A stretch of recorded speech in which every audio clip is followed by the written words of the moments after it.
یہ گورنمنٹ کی گاڑی تھی, تو یہ جب خراب ہو گئی, مجھے لگتا ہے کہ ان کے دور عہد میں ان کے استعمال میں اس کا یہ اوور ہیٹنگ کا پرابلم شروع ہوا. انہوں نے اس گاڑی کو کھڑا کر دیا کہ جی اس کو نیلام کرنا ہے. اچھا.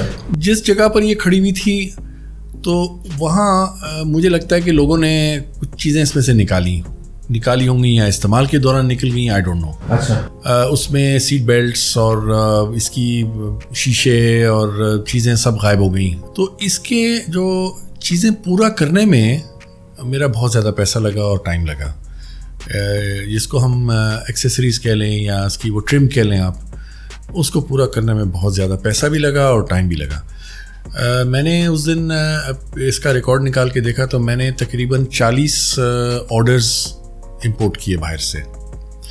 40 آرڈرز کا مطلب یہ ہے کہ میں نے 40 دفعہ باہر وینڈرز کو اپروچ کیا, آئی نیڈ سم تھنگ, اور ایوریج ایک آرڈر میں تقریباً 6 سے 7 آئٹم. سو آپ ضرب دے دیں 6 کو 40 سے, تو تقریباً 240 پارٹس مجھے باہر سے اس کے لیے منگوانے پڑے. چھوٹے بڑے وہ ٹرم ہو گیا, کلپیں ہو گئیں, ریئر ویو مرر اس کا ٹوٹا ہوا تھا وہ ہو گیا, پچھلا بمپر نہیں تھا, ایگزاسٹ پائپ خراب تھا, اسی طرح رنگس اور اس طرح کی چیزیں میں نے منگوائیں. It was quite a lot of money spent. اس میں ہمیں پرابلم یہ آتی ہے کہ جب ہم چیز, سب کو پتہ ہے جو امپورٹ کرتے ہیں باہر سے, ایک تو آپ چیز منگائیں اس کا خرچہ, پھر اس کو یہاں لانے کا وہ جو ہوتا ہے شپنگ کاسٹ ہوتی ہے, پھر اس کے بعد کسٹم دینا پڑتا ہے. کسٹم ملا کے تو وہ اوریجنل چیز 10 روپے کی ہوگی, کسٹم ملا کے وہ 1000 روپے کی ہو جاتی ہے. اگر ہم نے اس کو ویسے کرنا تھا تو مجھے کچھ بھی کرنے کی ضرورت نہیں تھی, انجن چل پڑا, پینٹ کیا, اللہ خیر صلاح. لیکن سر دیٹس وائی آپ کی گاڑی جو ہے ماشاء اللہ پاکستان میں کم از کم جتنا میں پاکستان کو سمجھتا ہوں پاکستان میں اسٹینڈ کرتی ہے. اگر ہم وہ سارے فیڈ بیکس آپ تک پہنچانا شروع کرتے ہیں تو آپ یقین خوش بھی ہوں گے. بے تحاشا لوگ جن کو شاید ان گاڑیوں کی سمجھ بوجھ ہے یا نہیں ہے, دونوں طرح کے لوگ, اور جن کو سمجھ بوجھ ہوتی ہے نا, وہ جو جب ایک اچھے الفاظ میں آپ تعریف کرتے ہیں یار ہو از دا آنر اینڈ کتنا زبردست انہوں نے اس گاڑی کو مینٹین کیا, تو پھر ہمیں بھی خوشی ہوتی ہے. اور ڈیفینیٹلی آپ تک that's so kind of you, thank you very much. اور ان لوگوں کا بھی جنہوں نے پسند کیا, ان کو یہ نہیں پتا کہ اس کے پیچھے کتنا پیسہ لگا اور کتنی محنت, اور بیگم سے کتنی لڑائیاں ہوئی. سب سے پرابلم بیگم کی لڑائی ہوتی ہے.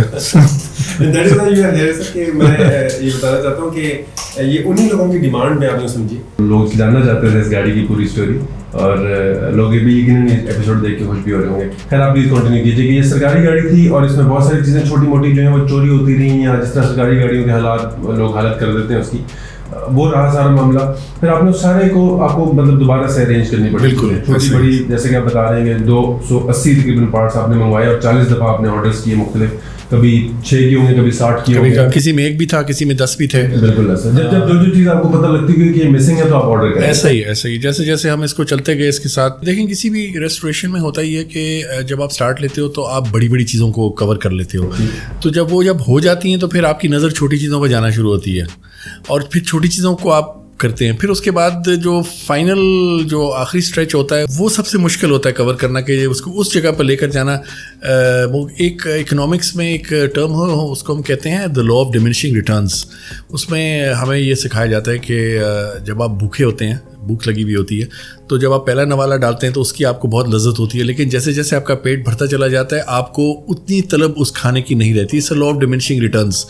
تو جو ایک کرو ہوتا ہے وہ شروع میں ایک بہت ہائی اسپیڈ سے بڑھتا ہے, اور پھر جیسے جیسے آپ اپنے ٹارگیٹ پہ آتے ہیں وہ لیول آؤٹ ہونا شروع ہو جاتا ہے.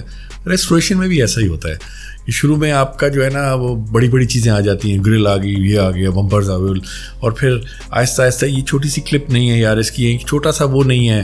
So it's like I would like to add کہ کوئی چیز لگی میں بھی آپ کہتے ہیں اس کا رنگ تھوڑا سا خراب نہیں ہے, وہ پھر بالکل آخر میں جا کے وہ شروع ہو جاتا ہے. بالکل صحیح. مطلب کہ پورشن ایسا ہوتا ہے کہ آپ کو کونا اور کوئی پلاسٹک کا پورشن کا کونا آپ کو خراب نظر آ رہا ہوتا ہے, اس کو بھی ٹھیک کرتے. ایسا ہی. میں نے اس گاڑی کا کچھ ریسرچ کیا تھا کہ یہ اب کب ہے, کہاں سے آئی, کیا ہوا. تو میں نے ایک کمپنی ہے آٹوموٹیو میوزیم ووکس ویگن, ان کو میں نے لکھا کہ مجھے اس گاڑی کا برتھ سرٹیفکیٹ چاہیے. سو یہ برتھ سرٹیفکیٹ انہوں نے مجھے بھیجا, اور اس میں بڑی انٹرسٹنگ چیزیں مجھے پتہ چلیں.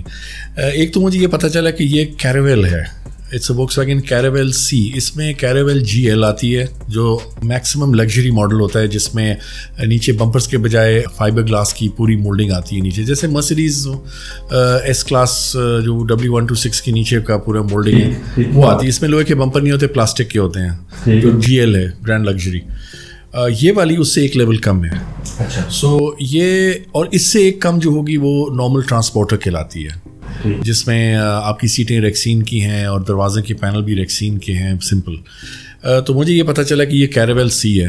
Caravelle C کا مطلب ہوا کہ سیٹس آر کلاتھ فیسڈ اور اس کی جو ڈور کارڈز ہیں کارپیٹڈ ہیں, اس میں کروم ٹرم ہے وغیرہ وغیرہ. دوسرا مجھے یہ پتا چلا کہ اس کا اوریجنل کلر میرین بلو تھا, روف اور باڈی کمپلیٹ ایک ہی کلر میں تھی. اور یہ بس اگین کہ آپ نے اپنی آسانی کے لیے کہ جو عام جو ٹرانسپورٹر چلتی ہیں اس سے مختلف طرح کے اور تھوڑا سا بورنگ تھی تو یہ تھوڑا وائٹ کر دیں گے تو تھوڑا اس میں لک آ جائے. اگر آپ اس گاڑی کی پرانی فوٹوگرافس دیکھیں تو کسی نے اس کو میٹیلک بلو پینٹ کیا ہوا تھا, کوئی سوزوکی کا شیڈ ہے, تو وہ پوری ایک ہی رنگ کی تھی. اچھا, اس کے بعد ہمیں یہ پتا چلا کہ یہ مارچ 13 1985 میں فیکٹری میں یہ کمپلیٹ ہوئی اور 18 مارچ 1985 کو یہ فیکٹری سے ٹرانسپورٹ ہو کر کے ڈسٹریبیوشن سینٹر ہیمبرگ جرمنی چلی گئی. وہاں سے اس کو جس کمپنی نے آرڈر کیا تھا یا جس نے اٹھایا اس نے اس کو لیا اور پاکستان بھیج دیا. میری اطلاع کے مطابق یہ کوئی پاکستان نے کسی آرگنائزیشن کے ساتھ اسپیشلسٹ یا کوئی کنسلٹنٹ سے کوئی پروجیکٹ کیا, یہ اس پروجیکٹ پہ آئی تھی. اور جب یہ پاکستان آئی تو 22 جولائی 1985 میں یہ پاکستان میں داخل ہوئی اور اس کا نمبر پلیٹ تھا نیلے کلر کا X681743. اور یہ جب پروجیکٹ ختم ہوا تو وہ ٹیم تو چلی گئی اور انہوں نے اپنے ایسٹس کو ٹرانسفر کیا اس آرگنائزیشن کو جس کے ساتھ وہ کام کر رہے تھے. تو یہ پاکستان میں رجسٹر ہوئی تھی 23 اکتوبر 1994 میں اور IDG 1408 اس کا نمبر تھا. اور یہ ٹرانسفر ہوئی تھی directorate general of new and renewable energy, یہ ان کے ڈپارٹمنٹ میں یہ ٹرانسفر ہو گئی. 94 سے لے کر کے 2017 تک یہ انہی کے پاس رہی. استعمال میں تھی نہیں تھی, اس کا اوبیسلی استعمال میں ہوگی. یہ آکشن ہوا تھا 7/3 یعنی کہ 7 مارچ 2017 میں. کوئی آصف خان صاحب ہیں, انہوں نے پرچیز کی, یہ آکشن سے انہوں نے اٹھائی. پرابیبلی یہ پھر کیمرہ کے پاس گئی, اس نے تھوڑا سا کام شام کیا, اس کی سمجھ میں نہیں آئی, یہ وہ کیا, نہیں چلی ان سے. انہوں نے 2 مہینے کے بعد 26 مئی 2017 میں ایک سلمان باجوہ صاحب کو سیل کر دیا.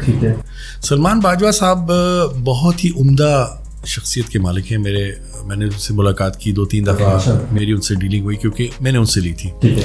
اور وہ خود بھی گاڑیوں کے شوقین ہیں, ان کے پاس گاڑیاں تھیں. یہ انہوں نے گاڑی اپنی فیملی کے لیے لی اور یہ تقریباً مئی 2017 سے لے کر کے جنوری 2018 یعنی کہ 6-7 مہینے انہوں نے بڑی کشتی کی اس کے ساتھ کہ یہ کسی طریقے سے ٹھیک ہو جائے, لیکن ان سے سنبھلی نہیں ہے. اور فائنلی انہوں نے مجھے بیچی 2 جنوری 2018 میں. جب میں اس گاڑی کو صاف وغیرہ کر رہا تھا تو مجھے ایک کاغذ ملا اس میں سے, جو بڑا انٹرسٹنگ کاغذ ہے. یہ دیکھیے, یہ کیا ہے, یہ request for use of vehicle ہے. اچھا. اور یہ کوئی خالد صاحب ہیں جو ڈرائیور ہیں, اور ان کی ڈیزگنیشن ہے ٹرانسپورٹ اسسٹنٹ. اچھا. اور یہ اسلام آباد سے پشاور جانی تھی. اچھا. اور یہ گاڑی کو گیٹ پاس اس کا بنایا گیا. اچھا. اس میں یہ دوپہر کو 2 بجے نکلی ہے وہاں سے 14/6/2000 کو. اچھا. اور واپسی کا اس کا کوئی وہ مینشن نہیں ہے کہ یہ کب. اور یہ جو اسٹیمپ نیچے لگا ہوا ہے یہ لکھا ہوا ہے Muhammad Sarwar, project director, geological survey of Pakistan. Energy department سے یہ پھر جیولوجیکل سروے میں گئی ہے, وہاں استعمال ہوتی رہی ہے.